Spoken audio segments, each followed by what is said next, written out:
Crayons for the children's ministry, $8. Diapers for the nursery, $12.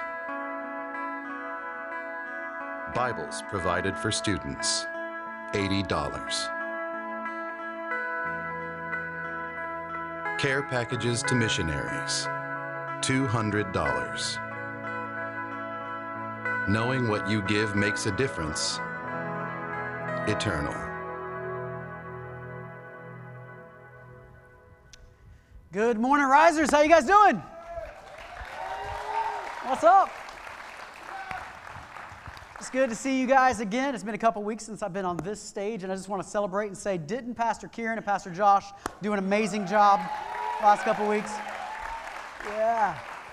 Yeah, 2 weeks ago I was over in our India campus and sharing with them a little bit, and then last week I was on vacation and actually helping with the church up in Jacksonville, and so excited to be back with you in Brandon today and see what God's going to do. By the way, if we've never met, my name is Brent. I get the privilege of being your pastor, and we're going to continue to experience God together today.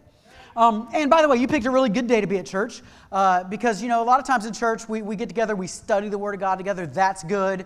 Sometimes we encourage one another. We pray together. We worship together. Those are really, really good things. But today is a day we get to put our faith into action. I don't want to be a hearer of the Word only. I want to be a doer of the Word. I don't want to form a committee to talk about what it would look like if I actually did what the gospel said. I want to do it. And so today you're going to have an opportunity to do that through our legacy offering that we're going to take up at the end of the service. And if right now your toes already curled because I said the word offering, just get over yourself. We'll talk about all that this morning.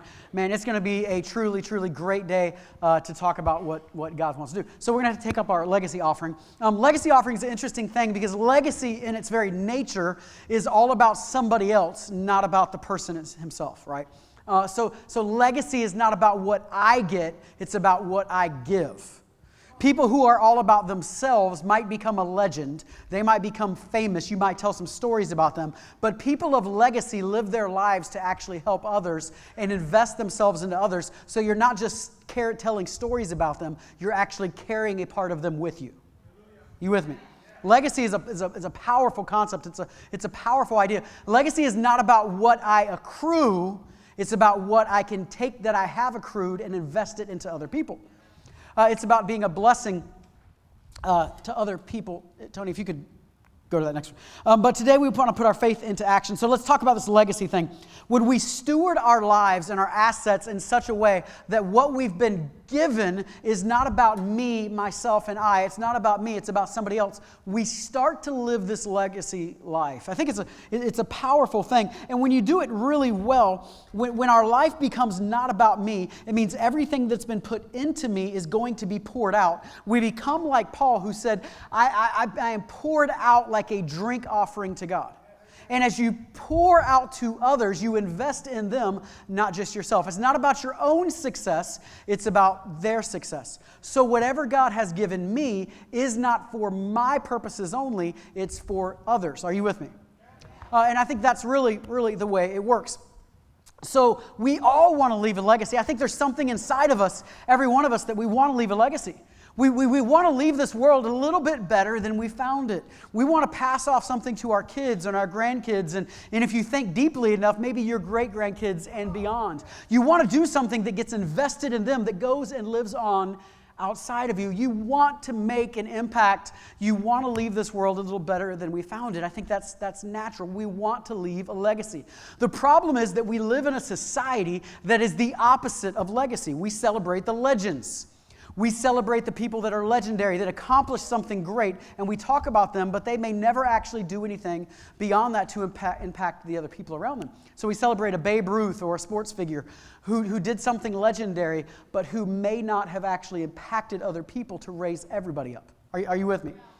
And so we live in this selfish society that's me-central, and it's all about my life and what I can gain, and this society that is all about how I can command people and how I can get ownership of things and how I can have authority and I can have power. And this society that is all about I win, you lose, and I'm going to beat you. It's so competitive. It's dominant. There's an authority that everybody's trying to get sometimes. And we want my knowledge and my assets and my wealth, and we want all this for my gain. And that doesn't cut it inside the Christian world. In society today, it might be okay. But in the Christian world, it's not about you, it's about all of us. It's not me, it's we, right? And the thing is this, selfishness and significance cannot go together. Selfishness and significance cannot go together. So we live in a very, very selfish society that's all about the person themselves, that it's all about me and what I get, my gains, where Christ is always teaching us not to be about me, but to be about we.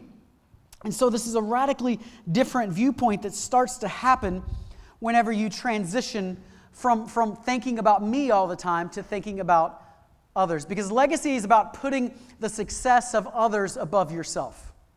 Legacy is actually about taking what's been invested in you, your knowledge, your wisdom, your treasure, your whatever it is, whatever you have, and taking that and investing it in somebody else, helping them rise. You know, in every story, there's this old paradigm that happens. In every story, there's a hero and there's a guide.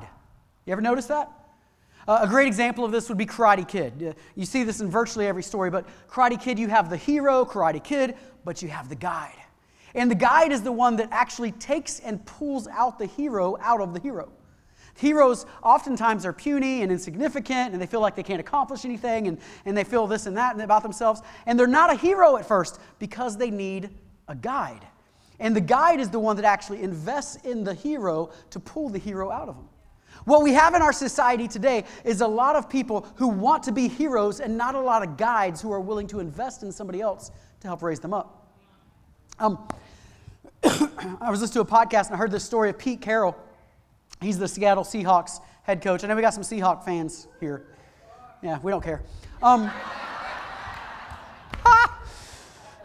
I love Russell Wilson. Anyway, Pete Carroll is the coach of Seattle Seahawks, had a very successful college career at USC, went to Seattle, and a very successful coach at Seattle, doing great things up there. But he's known as a different kind of coach. In eras where oftentimes coaches are domineering and kind of a Nick Saban-style coach, if you even know who that is, but a coach that's like, you have to do this and demand and authority.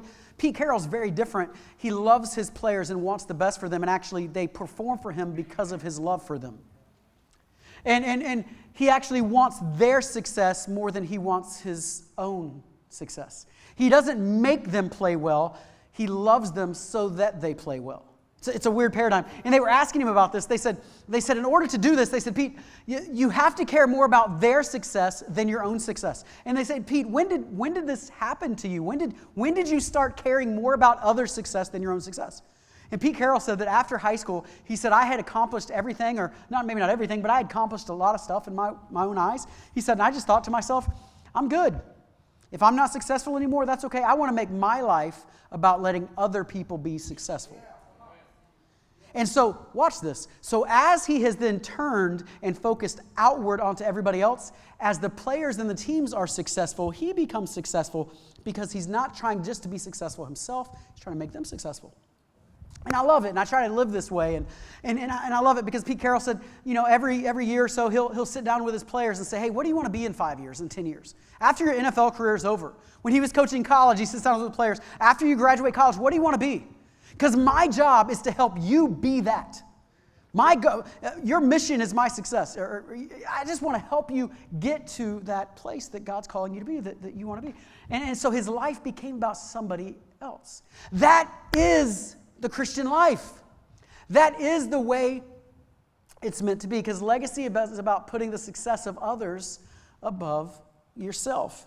It's about putting the success of others above yourself. So instead of what's in it for me, what can I do for others? So if you want to be significant, you have to add value to others. If you want to live a life of legacy, it's not going to be a selfish life. It's not going to be about me. It's not going to be about I. It's not going to be what I want and what I can gain and my value. It's going to be how I value others and pour in and invest in them. And so when we talk about legacy giving, that's really what we're talking about, is how do we take what we have been given to add value to others and create a legacy through our gifts. Now this mindset was in stark contrast to the mindset of the New Testament. Like in the time of Jesus, people were selfish and proud of it. People were not interested in helping each other. There was no compassion. People just wanted to make sure I could become dominant. And if you grasped any little bit of strength and you clung to it, you didn't let go of it for anybody else. And so if you got something, you never shared it or anything like that. And I know you can't imagine a world where people would be selfish, but the world of the Bible, people were really selfish and they didn't have compassion, and those things weren't there yet. But these Christians came along, and the Christians were born selfish, but they were reborn generous. And so when they had an encounter with God, their whole world started to shift. And now they started to think not just about me, but about we. Not just what I could get out of life, but how we could all be better through life. What could I give out of life? What has been invested in me that I could turn around and sow into others? And they started thinking that way. And it was a radical shift. These early Christians started doing things that were nuts. I mean, these people started caring for people that couldn't give anything back. That was unheard of at the time. And so they started public hospitals and public orphanages and public schools. All these things came out of the Christian movement in the early days. And in fact, still to this day, we live in a world where oftentimes people are trying to take Christ out of society, and the word Christ can be offensive. And maybe that's one of the reasons why we say Happy Holidays instead of Merry Christmas everywhere. Even though we have a Christmas tree and people giving presents, we still say Happy Holidays. Never figured that out yet, but maybe that's why. So we're trying to take Christ out of Christmas, but because of the legacy of those who have gone before us, some things you still see it in. For instance, St. Joseph's Hospital. You can take Christ out of it, but it still says St. Joseph's Hospital. South Brandon Baptist Hospital in Plant City, or South Florida Baptist Hospital in Plant City. It still has that title in it because somebody had an encounter with God that led to compassion that we are still living in the wake of today. Are you with me? So there's this huge legacy question. I'm going to ask you it a couple times today, and that's this. What do you have that can be leveraged to make a difference in somebody's life? What do you have that can be leveraged to make a difference that can make the person around you successful? Not you. I want you to be successful, but I want you to be successful because you're making other people successful. Are you with me? So that's the world that is the New Testament, and Jesus came into that world, the disciples came into that world, and this guy by the name of Paul had this radical encounter with God and started planting churches all over the place, and he came into that world of selfishness, and in that world he started writing letters to people, and that's a lot of what we have in the New Testament today, are these letters that Paul wrote. And one of those letters he writes to a young man. He calls him a son in the faith. He's kind of a protege. He's probably not a physical son, but he had kind of raised him up, and he's teaching him how to be a good pastor. And his name is Timothy. And Timothy pastors this cool church in Ephesus, modern-day Turkey. And so he pastors this church in Ephesus, and Paul is writing to Timothy and telling Timothy what to say to the church. Which is interesting, because if you were to put it into a modern context, it's like Paul is writing this to the pastor, me, telling me to tell what to say to you. So if you find this message offensive at all, this is what God told Paul to say to me, to say to you. You with me? So 1 Timothy chapter number 6, there's 3 verses and 3 points I want to pull out of it. says, command those. Isn't that a strong word, command? Like we don't do a lot of commanding in the church world, for probably good reason. Command those who are rich in this present world not to be arrogant, nor to put their hope in wealth, which is so uncertain, but to put their hope in God, who richly provides us with everything for our enjoyment. Command them to do good. There's that command word again. Command them to do good, to be rich in good deeds, and to be generous and willing to share. In this way, they will lay up treasures for themselves as a firm foundation for the coming age, so that they may take hold of life that is truly life. Love it. Love it. All right, so if you're taking notes, 3 verses, I'm going to give you 3 keys, 3 principles of legacy giving before we take this offering. And this message is not just about money, it's about a lot of other things that you'll see in a minute. But 3 keys. Number 1, recognize we've been handed a legacy. So if you're here this morning, I think it's safe to say you either live in the United States of America or you immigrated to the United States of America. In this service and in this church, we have probably more immigrants than the vast majority of people, or vast majority of churches, I should say, more than the average. But nonetheless, I want you to see this. This is very important. You have been handed a legacy that you didn't work for. We live in the most prosperous nation in the history of the world. And for the most part, you didn't do a lot for that prosperity. In fact, you will say the Pledge of Allegiance that you did not write to a flag that you did not design with freedom that you did not fight the British for. You will drive on roads that you probably didn't design, that you probably didn't pay for, it's probably paid for from people before, that you're driving on as you got here. And the first place we have to start is to recognize that we were given a legacy. Now, I am not saying that it's free or that you don't have to fight for your freedom today or that wars today don't matter. And that's not what I'm saying. I'm simply saying that you were handed something as a foundation from a previous generation. People like George Washington and Abraham Lincoln and Dwight D. Eisenhower and these kind of people that have fought for you and have done things for you that have now been handed down to you as a legacy that you did not earn. You were either born into or immigrated into, but you didn't do it. Are you with me? So we've been handed this beautiful, incredible, awesome legacy. And I know you got to fight. I know this is the land of opportunity, but you got to fight for your opportunities. I know that. But recognize we've been handed this opportunity. Even in this building, even if we take it down to a smaller scale, we are part of a church that was handed to us in so many ways. In 1959, Bill Wynn, our founding pastor, started having prayer meetings and services, and that led to the foundation that became Brandon Assembly of God, and later on, Arise Church, and who we are now. And one thing led to another. And I wasn't there in 1959, and neither was a single person in this room in that initial prayer meeting. There's not one of them. Those people created a legacy to be passed down that you and I get to enjoy. There's a foundation that was laid for us. In fact, with the way our church has grown and the way God has been moving in our church, there's a good percentage of this service today that you never even knew Kings Avenue in the church that we came from, the building we came from at least. You never even knew Kings Avenue. And so when we were doing giving campaigns to pay for this building, you didn't give into it. Now, that's okay because you weren't here yet, but what I'm saying is you are now sitting in a room that is somebody else's legacy for you as a foundation.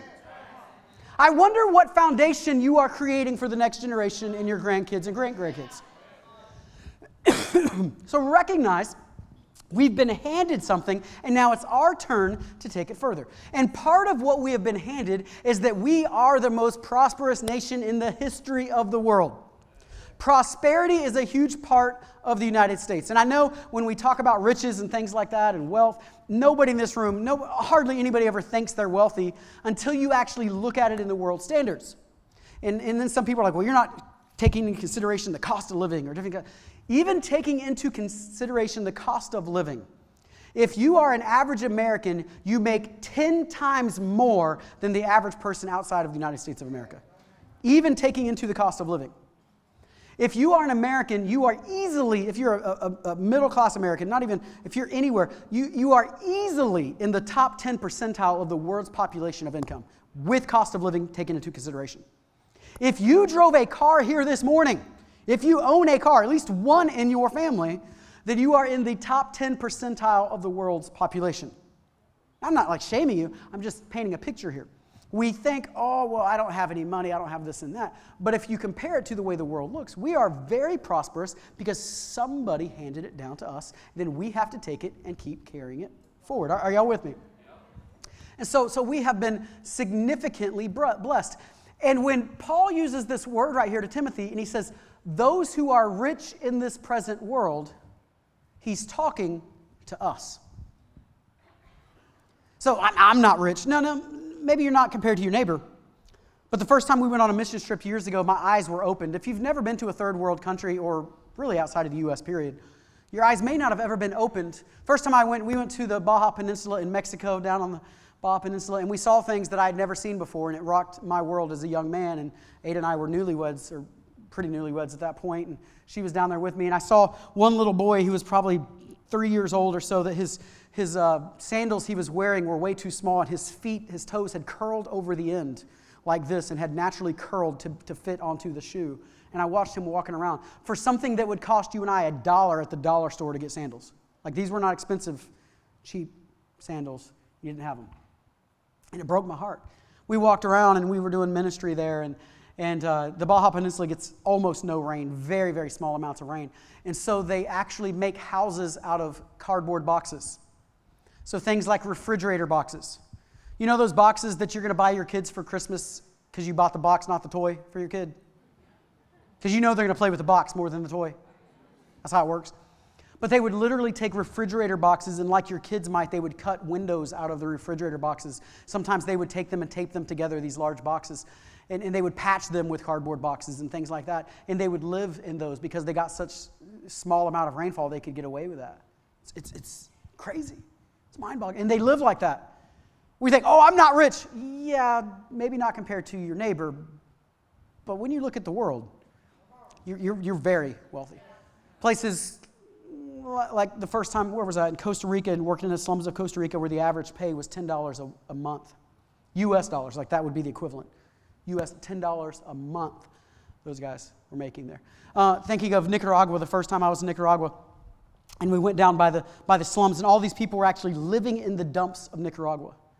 Living in the dumps, and the government thought that's not a good idea, so let's move them out of the dumps. So they literally created a street next to the dump, and on one side of the street they made a barrio or a neighborhood, and they put all the people in the barrio. So then they would then go from the barrio and walk into the dumps, and they would scavenge for things, not food necessarily, but they would scavenge for things that they could find and take back into the city to resell.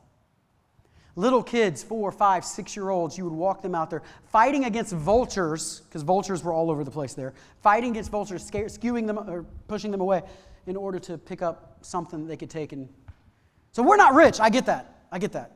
But maybe you are a little richer than you think you are. Maybe we're a little better than we think you are. I mean, the first time I was in Nepal and watching, as in Kathmandu, which is a pretty dirty city in general, in Kathmandu, the ditches where all the water would run to, which is filthy and nasty and full of feces and just nasty ditches. And people would literally be bathing down there and washing their clothes in the water. So I know you're not rich, but you do have a car. You are in the top 10 percentile of the world. You do have more than you might think you do. And be very, let me be clear. When he says command those who are rich, he's talking about us. Now, I'm not shaming you, because this is not what this message is about. We'll talk about that in a second. But I do want us to just have this picture that we might be a little richer than we think we are. Might be a little richer than we think we are. In fact, if we're in Florida, I bet you anything that you have air conditioning, and that puts you in a really elite category in the world, for the record. And so you have been given this legacy. You were either born here or you immigrated here, but you probably didn't work for the ability, for the foundation to have the wealth that we have. And so how do we do this? Paul gives us 3 things for us who are rich in the world, 3 things to do. He says, first of all, he says, do not be arrogant. Thing number 1, don't be arrogant. Don't be full of pride. Don't think your wealth is because of you. Well, I'm a self-made man. No, you might be self-made, but who gave you that back? Who gave you the ability to learn? Who created that foundation for you to have a public educational system, or however you grew up in it? No, you might not be nearly as self-made as you think you are. Somebody has given you a legacy. Recognize that, honor that, be thankful to God for the legacy that was handed to you. And it's interesting because there's 2 responses to God's blessing that people commonly have. The first one is arrogance, and the second one is shame. Arrogance is not as commonly seen, but arrogance is I earned this, this is mine, I deserve this. Shame is the opposite. Shame is like, I'm just such a worthy maggot, I can't believe that I'm allowed to live in the United States and there's kids in Nicaragua going through the dump and I'm just going to sell everything and live on the street. No, that's the opposite. I don't think either one of those are godly. In fact, you see this anytime somebody has something new, go talk to them and you'll see one of those two responses most of the time. So let's say that your friend buys a new car, right? There's two common responses, arrogance and shame. The car, you say, oh, that's a really nice car. I like that car. He says, oh yeah, I worked really hard for that car. I busted my butt and I deserve this car for all the hours I've worked. Sometimes you get that response, and then sometimes you get the response, and I am really guilty of this response, of going, I just don't deserve it, and I can't believe that this car was mine, and it's just, oh me, oh my, I'm sorry I even have this car. Are you with me? Which is funny because you only have that response, you only have those two responses about material possessions. If somebody says something like your wife is so awesome, I'm not like arrogant, I'm like, oh yeah, I know because I made her. I made her the woman she is today, right? Yeah, I get slapped so fast. So you don't have the arrogance response, but you also don't have the dumb response on the other side going, yeah, she's just so much better than me, and I'm just a worm, and I can't believe that she... Right? You really only have those two responses when it comes to material possessions. Let me tell you something. Don't be arrogant about the blessings of God, but also don't be full of shame because of the blessing of God. You don't need to go, I'm a horrible person because I'm American and it's not fair for everybody else in the world and that's just horrible. That's not helpful either. It's not arrogance or shame. It's a moderate approach that says, God, everything I have belongs to you. I recognize it's been given to me. Therefore, I can give anything away. I can bless others as you call me to bless them. But everything I have comes from you, right?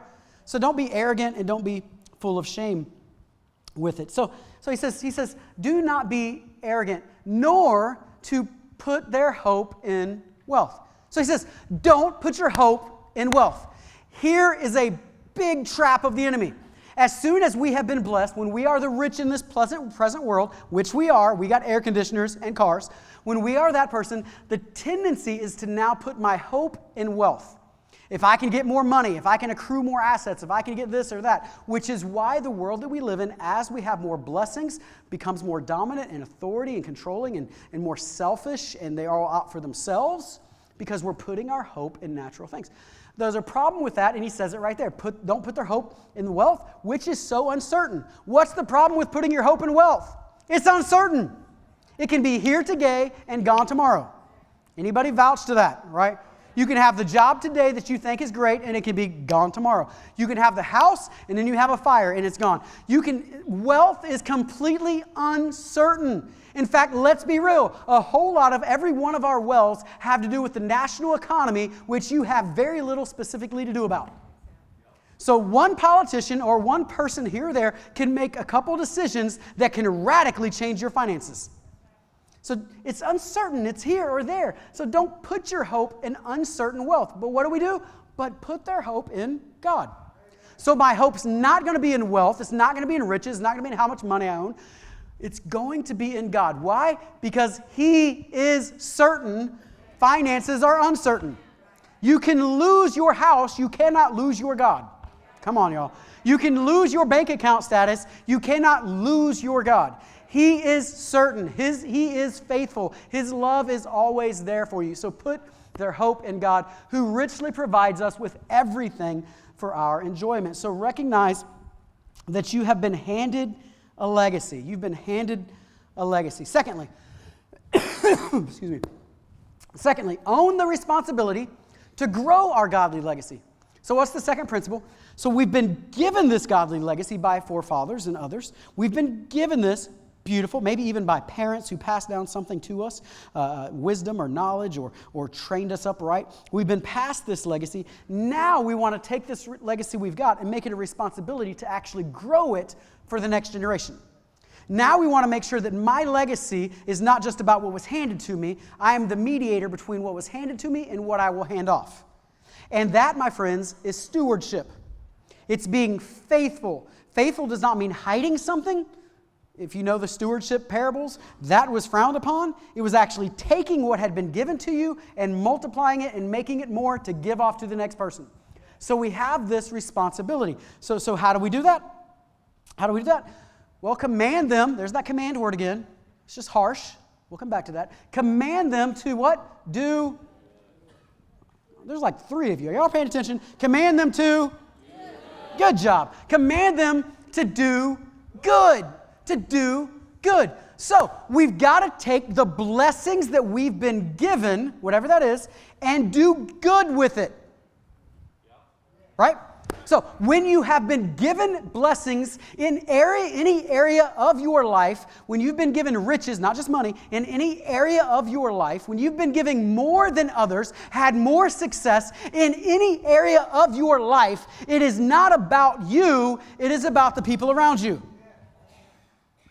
All right, let's take it out of the money world for just a second.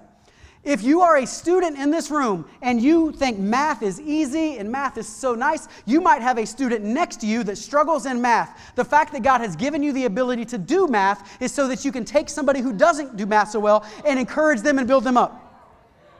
If you do a trade, you practice a trade, the reason why God has given you that ability is not just for your own edification and your own glory, your own riches. It's so you can turn around and bless somebody else with that trade. So I'll give you an instance. For years, many years ago, I owned a lawn business and did pretty well with it. God bless it, and had this lawn business. And I made the decision early on that I was going to sow back into the kingdom 10% of any lawns I cut. Meaning, if I cut 9 lawns, I was going to do 1 for free. So I did a lot of lawns for free. I had retired missionaries I mowed their lawn. I had pastors I mowed their lawn. I had people with handicaps. I had people that had come back from, I had at least a couple people that their husbands had gone over in the military overseas, and the wife was left back, so they were essentially a single mom at home, and I would come in and mow their yard. Not because I had to, but because I was given a strength that could help where somebody else was weak. Whatever God has blessed you with, do good with it. It's not complicated. It's really not hard. You got to be not selfish, because I didn't make money from those lawns. I could have made money, but I chose to do good with what God's blessed me with. So if you're a mechanic, my goodness, find a single mom that doesn't do mechanics and is scared to death of popping the hood, right? Find that mom and help her. Do it. Do good. It's not so complicated. It's not so complicated. So first of all, do good. Do good. Be intentional about doing good. Not just consumers, but be intentional about investing in other people and investing in other places. And so we want to be intentional about that. Secondly, be rich. What does he say? Be rich in good deeds and be generous. Break that in half real fast. Be rich in good deeds. Why does he have to say that? Because he already said you're rich in this present world. So you've already got some wealth in this present world. Now let's not just be wealthy in the present world. Let's be rich in good deeds, maybe even more rich in good deeds than you are rich in the present world. That doesn't mean you have to be poor in the present world. That just means you need to be rich in good deeds. So you are strategically looking to do good and good deeds. And be generous. And be generous. And be what? Generous. The Bible said it, not me. So whatever God has blessed you with, be generous, not stingy, with that gift, that wisdom, that strength, that finances, whatever it is, as God has blessed you and you are rich in this present world. If you are smarter than everybody else, it's not so you can walk around and lord over everybody else. If you're a better communicator than other people, it's not so that your sarcasm can rip people up and down. Whatever God has blessed you with, let's be rich in good deeds and generous to bless others with it. So there's 3 types of giving when we talk about being generous. You can be spontaneous giver. Again, this could be finance, could be other things, but spontaneous giver is the one that you give when you see the need. So financially speaking, it could be an offering that we have. It could be a homeless person that you see or something, and you see something and you give and you bless them. If you're good in a certain trade or skill, maybe it's just that you see somebody and you bless them. I remember when I had my lawn business years ago, one time I was mowing a house that was like here and kind of diagonal on the other side of the street. I see this man coming out. He's got fake legs, and he was trying to start his lawnmower, and I just felt like God said to go mow his lawn. And so I went over and I said, hey, I know you don't know me from Adam, but I just feel like God's telling me to mow your yard. Would that be okay? Because I don't want to be offensive either. I said, would that be okay? And he's just like getting teary-eyed, and he's like, yes, please. And so I started mowing his yard for a while. And that was spontaneous. It wasn't planned. So you got spontaneous giving. You got strategic giving. Far more powerful. Strategic giving is now not just that I'm going to give when I see a need, but I'm going to strategically give all the time. So if you are a tither, that is strategic giving. I am strategically planning, organizing my budget so that I can give. Again, you can be a strategic giver with your wisdom or a spontaneous giver, or you can be a strategic giver. Spontaneous says I'm going to do it once in a while when I see the need. Strategic says I'm going to go find a place where I can keep investing in others. Far more powerful. It's one thing to help a kid who's struggling in math. It's a whole other thing to volunteer for a company as a tutor, and every Tuesday from 7 to 9 you're helping a kid with math. You with me? So you can give spontaneously or you can give strategically. Strategically is far more powerful. In finances, tithing or just giving occasionally in the offering. Is it tipping or is it tithing? That's really the difference right there. So you can tip God or you can start tithing with God. Strategic is always more powerful with those things because it's a plan for how to be using or plan for how to create a legacy in your life. Third one would be sacrificially. Sacrificially. So the giver who is giving sacrificially, I'm giving abundance, I'm giving more. That's the one usually with sacrificial giving the people around you don't understand. Right? So your coworkers are like, you're going to spend the entire day, once a month, every Saturday, helping these kids study math? What? I got better things to do with my time. Sacrificial giving usually doesn't make sense to other people. It's just the way it works. Because it seems like it's just too much. Make no mistake, God has called us, at least in moments of our life, to be sacrificial givers. Once again, could be financial, also could be all kinds of other things. But whatever God has invested in us, it's our job to invest it in others, raise the whole standard of people around us, and not just be the hero, but be the guide. So sacrificial givers. And I love this because he says, command them to do good and be rich in good deeds and generous and be willing to share. I find that really funny because it sounds like you are talking to your 4-year-old. All right, guys, you have to share your toys with one another. Like you can't just keep it all to yourself. Doesn't that sound like you're talking to your little kid? Right? But he's not talking to little kids. He's talking to us. He's talking to adults. Why? Because we are born selfish. And we just want to harbor everything. Everything I collect is mine, and it's all for me and my good. And we harbor it to ourselves. And you're going, listen, guys, you got to share. You got to share. Come on, guys. Now, when we go to their house, you have to make sure you share their toys. Come on, you know what I mean?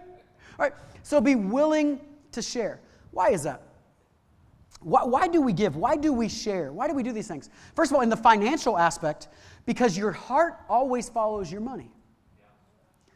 Jesus said, where your treasure is, your heart will follow. Your heart always follows your money. The number one thing in competition with your heart is your finances. And what you sow into, your heart will follow. Let's make it real practical. So if you buy a new car that's very expensive, your life will start revolving around that car in an unusual way. You park in the back of the Walmart parking lot. Ain't nobody dinging my car, right? You start doing things weird. I could care less about my lawn most of the time, but all of a sudden, if I re-sod my yard and I put in irrigation and I spend thousands of dollars in new shrubs and whatever, and I re-sod all that, all of a sudden I start caring a lot more about my yard. Why? Because I put money into it and my heart is following that. You want to know, how many of you struggle to work out? Don't lie. All right. I'm going to give you the foolproof way right now. Right? The foolproof way to fix your workout habits. You ready? Find the most expensive gym in this area and join it. If you can find a gym that's like $500 a month, I guarantee you will be in that gym every stinking day because you're paying him $500 a month. Am I wrong? Why? Because when you put your money into something, you start caring about it a whole lot more. Our problem is that we all go to fitness for 10. I love Fitness for 10. I love Ron and Don, the owners of Fitness. They might be watching. Love you guys. I love Fitness for 10. But when you invest $10 in it, it's like, yeah, I can miss today. It's not that big a deal. I can miss tomorrow. Before you know it, you missed 2 weeks. You missed a whole month. You're like, it was only $10. You know, it's not that. Is that not true? Why? Because when you invest money in something, your heart follows it and you love it more because you're invested in it, right? That's why we got to be generous. So why would we be generous to the church?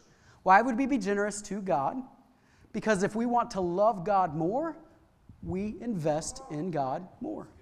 Sometimes we have people say things like, I just don't feel like I love God enough. I don't feel like I just feel like a distance from God. I'm like, are you giving? Are you paying attention to your giving? Because your heart will follow your money. So you'll invest that way. Finances, money is always the number one thing in competition with your heart. So be careful with that. Be careful with that. All right, number 3, third principle of legacy giving.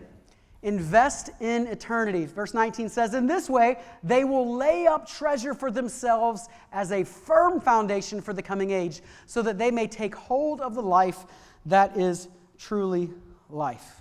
So we invest in eternity. We invest in eternity. And I was thinking about this, and I was thinking about the fact that Paul said, command them twice. Twice. He basically says, command them to give. Like, for the record, I don't have the guts to stand up in front of you and say, I command you to give. Like, that's church attendance, like, plummeting right there, right? That's called cults. Like, it's just a little, like, I'm not going to command you to give. Although that's what Paul did. So it's kind of weird. So I'm like, why in the world would Paul command them to give? And for that matter, in fact, why do people naturally give when it comes to the things of God? Like why does that naturally start? I mean, think about it. We're in the Christmas season. The wise men, the magi, they come to Jesus, and what do they come bearing? Gifts. Why do people naturally give? Why do you have this woman who's crazy, has lost her ever-loving mind, that takes perfume that's worth a year's wages? You do the math. I don't care who you are. That's a lot of money for you in this room. A year's wages. She breaks it on Jesus' feet and washes her feet with it? That's nuts. That's extravagant. That's sacrificial. That's nuts, which is what the disciples all said. Like, that money could have been given and we could have done some good with it. Why would people do that? Why would Paul command us to give?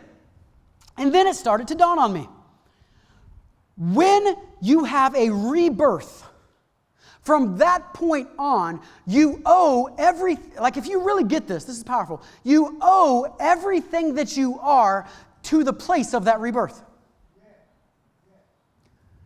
The Bucs have a defensive tackle named Adonijah Suh. Probably saying his first name wrong, but he's a defensive tackle for the Bucs this year. And the dude is just like a tree. Like most linemen have fat on him and stuff. He's just built like a tree. Like he's a huge man. And before he was with the Bucs, he was several other NFL teams. But before he was in the NFL, he played for the University of Nebraska. And a few years back, Adonijah Suh gave $2.6 million to the University of Nebraska. That's a lot of money. I don't care who you are.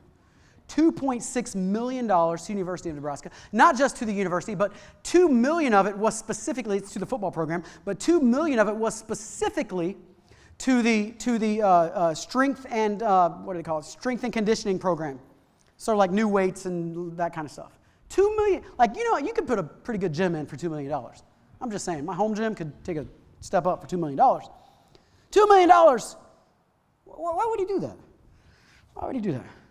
I was thinking how NFL players who played for the University of Alabama use this hashtag a lot when they tweet things and have success. And so Julio Jones or somebody who played for Alabama will catch for 100 yards receiving, and his tweet or something after it or somebody's tweet will say, built by Bama. Hashtag built by Bama. That's an interesting thing. They're not with Alabama anymore. Why would they do that? Why is Adonijah Suh given $2.6 million? He could do a lot of other good with that. Why is he doing that? Why is he doing that? Let me tell you why. Because players like that realize that who they are was built in that university. Why is it people give millions of dollars to universities all over the United States who become wealthy here? Because they realize that when they are wealthy here, they are wealthy here because they were built back here. The man is built like a tree because he learned how to lift weights at the University of Nebraska and gave $2.6 million, $2 million of it, just to the weight program because he says, what I am here was built back there. You're about to catch on. Paul has no issue commanding people to give because Paul has this realization that everything I am, all that I own, everything I ever will be, all that I am was actually created in Christ. Therefore, everything belongs to Him in the first place. I owe it all to Him. And so that's why Paul would give everything or do anything. He didn't care. My life is His, so I give it all back to Him. So why would He command us to do that same thing? Maybe because He expected us to have the same experience that He had. Maybe He can look at you and I and say, I command you to give because He's already commanded Himself to give because God's commanded Him to give and He's commanded Timothy and Timothy's commanding us. Maybe He can say it that way because He assumed that you would also have the mindset that all that I am belongs to Him, that all that I have become is because of Him, that I owe Him everything. So if I give Him 10% or 20% or 30%, whatever, I owe Him everything. So if I give Him something back, that's nothing. Maybe that's why people get offended if I commanded, which I would never do, but if somebody commanded, maybe that's why we'd get offended. Y'all with me? Just saying. Let that sink in. So has He changed your life in that kind of way? Has He changed? Why would Mary break this alabaster jar and wash His feet with a year's wages worth of perfume? Well, if you know the story, you know that before that happened, Mary had a brother. I almost said Mary had a little lamb. Mary had a brother. Her brother's name was Lazarus, who had been dead for 4 days, and Jesus raised him back to life. And she recognized, because of Jesus' words, that He is the resurrection and the life, and that all I am belongs to Jesus, so I'll give a year's wages worth of perfume just to wash His feet. Which, by the way, is legacy, and we're still talking about it today and preaching it today. Interesting, isn't it? Interesting. So, when you give on earth, you start storing up treasures in heaven, and that's what he's teaching here right now, that your generosity creates a foundation not just for the future of this world, but even for a future of the world to come. And he says, we are rich in this present age, which points to this fact that some are rich in the present age, but will be poor in the age to come. And there are even some that are poor in this present age that will be rich in the age to come. This is not about poverty. I'm not asking anybody or expecting anybody to just sell everything and live on the streets or whatever. You do whatever God calls you to do with anything. But could it be possible that we become rich in this age and poor in the next? Because we're not investing anything in the future. We're not putting it into the future. Why do we do that at our church? We invest in people. I think we should always invest in the things that God cares about, which we try not to invest in too many of the facilities and stuff because it's not what God cares about. We want to invest in people. We want to invest in lives. We want to invest in life change. We want to invest in things like Elsa's House of Hope. We've talked about this, and we have to keep doing it because we have so many new people, but we want to invest in lives like Sousa, who did all those paintings out there, that has all this gift and ability that she can't utilize. Let me be clear. She is in the wrong social class in Nepal. She cannot go up. Apart from you and I taking what the riches that God's invested in us and pouring it into her and all these other girls, they will never come out of poverty. But because we are rich in this present world, we will be doing good deeds and helping other people rise up because that's legacy.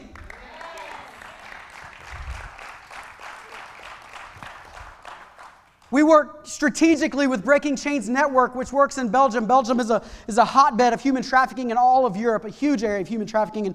And literally they rescue girls and sometimes guys out of prostitution from human trafficking. They have safe houses that you helped buy, that you help rent and maintain. Why? Because they don't have the ability to pull themselves up, but you do. And so we are rich in this present world so we can pull others up. So we invest in lives like that. We invest in the Ocala National Forest and what Dave Houck does. And I know that might seem weird to some of you, but these kids growing up with nothing and no future and no hope, but because you have hope, you can offer hope to them and pull them up. You can offer a future for them. So we invest in lives. We invest in lives. We invest in people. I just want to say this too, because I feel like some people think this. I don't know if you ever say it, but you think it. Why would we plant another campus? Why would we plant campuses and all this kind of stuff? Let me tell you why. Because we love people and we invest in people. There are 172 countries around the world where the gospel is advancing and growing. There are about 20 where it's not. The United States is one of the countries where it's not. Let that sink in. So as a growing church, we have a responsibility to keep growing because I love people, because God loves people. We are going to keep investing in people and launching campuses where people are going to experience life change and hope and healing, sozo, wholeness. We have an opportunity, the responsibility to plant campuses and move in that order. So we are blessed to be a blessing. Sometimes we get this idea that the church only wants my money and they just want my money. And the church doesn't want your money. You need God's blessing on your money. God can finance this church in a million different ways, but you need the blessing of God on your money. So when we give to legacy, what are we giving to? We're giving to legacy to create the future. To create the future. To create the future. And I love this. I love this last line because it's so powerful. So much in those 3 verses. In the last verse, the generous life is real life. He says, in this way, you'll lay up treasures for yourselves as a firm foundation for the coming age, so that you may take hold of the life that is truly life. What that tells me is that the selfish life that's all about me and me-centered and what I can get and how I can get ahead of everybody else and I can climb the ladder of success and I don't care who I step on. What that tells me is that that is not real life. Real life is when you make it about the people around you. And I am more concerned with your success than my success. And as we learned with Pete Carroll, as the other people have success, so do I. Because their success is my success. So real life, legacy is about giving of your time, talents, and treasure, of who you are. Whatever God's blessed you with. That church phrase that we always say, you're blessed to be a blessing. Whatever you're blessed in, bless others with it. So we recognize, we own, and we invest. Recognize we've been handed a legacy. Own the responsibility to flourish that legacy and to grow that legacy and invest in eternity. Recognize, own, invest. R-O-I. R-O-I. What is ROI? I'm glad that a few of you know what that means. In financial terms, ROI is return on investment. You ever think, what is my return on investment? So that's like a fancy word of saying when I give something to here, what is my return going to be? As I invest this here, what is my return going to be? What's my ROI? What's my return on investment? That's what ROI means. So I wonder, what would be your ROI for giving to a church? So we started processing that. And Pastor Ken, poor guy, we locked him in his office, chained the door shut, wouldn't let him come out until he figured out smoke coming out of his ears. Because it's a rather complicated thing, especially in the church world. Normal business, it'd be easy to kind of know. But in the church world, what is your return on investment? Like, what is your ROI? And he came back with all these numbers, and if you know Pastor Ken, you know he does this very well. All these numbers, all to come down to this bottom line. And I want you to hear this, because I think this is cool. We determined that roughly and basically, for every $25 that is given to our church, somebody experienced God. Think about that. I think that's kind of cool. Now, I'm not telling you to run around. I just think this is neat. That every $25 that's given, somebody is experiencing God. That could be a Muslim at the BHU who gets saved. That could be a person in restoration room that comes down and they have a healing. That could be some kind of, we just had a whole series on miracles. I just heard of another miracle this morning as somebody was leaving. They came up and told me about a whole other miracle that I'm excited to share later on. But somebody experienced. How about the marriages that are put back together?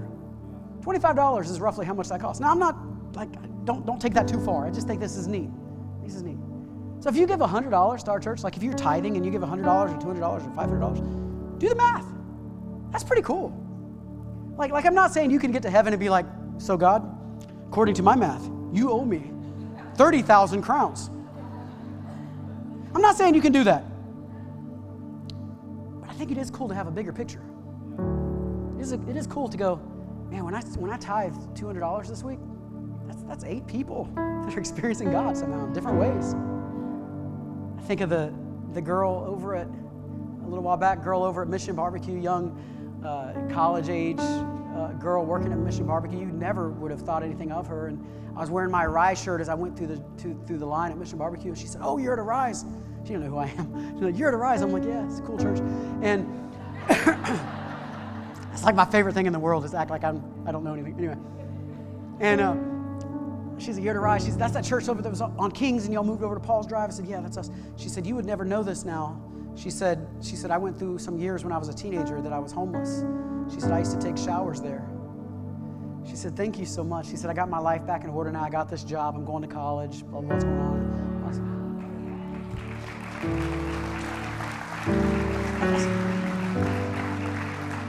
It's not an exact science, but that's $25. Every $25 given is a life changed. Think of one of the girls that we have in Elsa's House of Hope that we were able to rescue out of a Buddhist temple, Buddhist orphanage where she was being mistreated and all kinds of things were going on, and we were able to rescue her out. $25.